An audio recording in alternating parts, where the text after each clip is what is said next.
माध्यम से आया है कि ढोढ़ी में लेके जन खुदी जा। कहना चाहूंगा मेरे साथियों, मेरे मित्रों, मेरे दोस्तों कि ये जो हसीनों के बाल होते हैं आशिक को फंसाने की जाल होती है। हाय हाय हाय दादा, ये असर चालू कर ले रहा है। कहना चाहूंगा मेरे साथियों, मेरे मित्रों, मेरे दोस्तों कि ये जो हसीनों के बाल होते हैं आशिक को फंसाने के जाल होते हैं। ये जो हसीनों के बाल होते हैं आशिक को फंसाने के जाल होते हैं। न जाने इन लड़कियों ने कितने लड़कों का खून पिया है, इसीलिए तो इनके लाल होते हैं, इसीलिए तो इनके लाल होते हैं। कहना चाहूंगा बता सकती हैं। और ये कहना चाहूंगा मेरे साथियों, मेरे मित्रों, मेरे दोस्तों कि शांति का सहयोग बनाकर अपना कार्यक्रम कराने देते रहिएगा। और कहना चाहूंगा कि मत करो मोहब्बत किसी से, दुनिया तुम पे खफा होगी।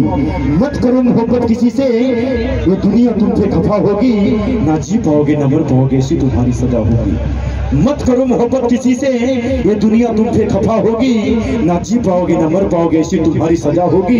अरे बनते हो मजनू आज इश्क का दामन थाम के, बनते हो मजनू आज इश्क का दामन थाम के।